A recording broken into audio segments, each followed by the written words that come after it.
رومانا بناوی The Mountains ویکری چیاین کوباری منه یا زید بریفکانی چروکا کردین کو تیرا خواه کارسا دیتنا و دگوهیزه دکتر زید به زمانکی ساده دیروکا نوح یا پری دراماتیکا کردان تیکلی کلتوری وان دکا بهیویا کو ناسنامه یک پاقج کردان نیشا خوندوانین خواه ین امریکی بده زیده باری کو دکتر زید نویسکاره او نوجدار تایبەتمەندی گورچیسکایە نەها ئەو ji باجارê ناشفل ê Wîlayeta Tennessee bi me raya. Dikter Zeyd gelek spas ji bo demê te gelo di romana xwe de tu dixwazî çi bêjî xwendevanê xwe yê Emerîkî? بله دم باش و رضا صلاف بو هوا و بینه دوید هجا و جشن رمضان گرد خوب پیروز کن و زور سپاس بو به مهوانداریه اف رومانا د ماونتنز ویکری مدویتن وی رومانه دا بو خلکی کی دیار کن کو ملت کرد ملت کین گلک ظلم و زورداری آن مهاتیه کرن گلک خباتا کری و گلک ما در بدری دیدی بس الگل هندجی ما ام ملتكين ما هوية أخويا هاي ام ملتكين ام شين دنج خوب جهنا خلقك ديك و ماجي إنجازة كبيتا ام بدين بدنيا نبس إنجازة كبيتا بلكو إنجازة خاندنه وإنجازة زانين ومعرفة جبيتا خلال في رومانه دا مدفيا از دنج كرد جهنا خلقك دي خلق ناي كرد وخلق كرجي اويكو احتمال وید زمانی در نبولی او زمانی که انفال و اف کاودانه چه بینه بینه دنگ کو بله دنگ کردی بگهین خلقه گدی دکتر زید یعنی شوی خبات قهرمانی چی روکاتا بناوی آزاد کو خواستی زانست و پرورده بکا خبات جخورا اف نشانه که تو دخوازی بیجی یعنی بیجی خوندوانی خواه كرت ملتكن تراجيديين بسريوان هاتين كراساتين بسريوان هاتين وساكريه كوخوا بقو هرن بله بقو مال طبعا اف ازاد في رومان دا كسكي جنج كرده فيا الدهوكي خاندنا خود بتسري و هزراوي وخوناوي او بو كيتا قينيتن كيتا كوليجي بيتا سبب اجابت بيتا اجرا عندش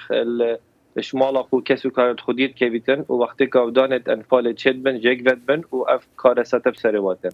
طبعا ولی دا من بیتن از دیار کن کو راست عملت کرد همی گواهاتی نیاسین خباتا چکی و خباتا پیشمرگهی کو گلک ام سرفرازین شانازی پید بین بس گل هندجی عملت کرد ویتن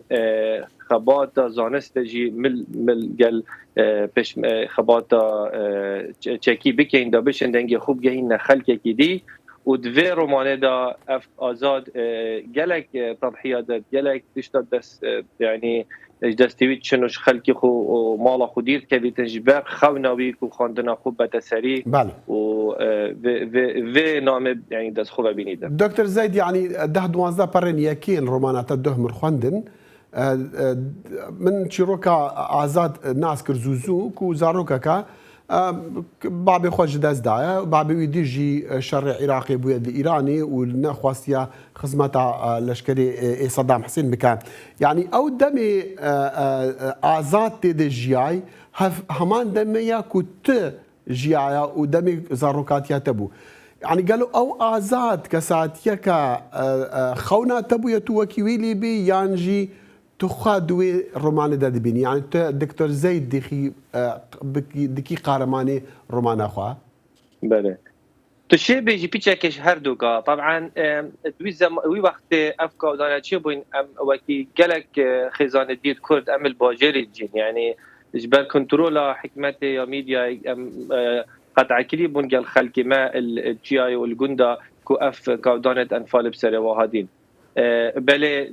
گلک یا گرینگ ام دیار کن کو خلق هبو زور خلق کرد الباجری جیا خباتا کری و توشی گلک اذیت بوینج بر هنده از خوددانم که آزاد بو من اشتی مثاله که و بو هر گنجه که کرد سحکت آزادی کو کسکه بید بخو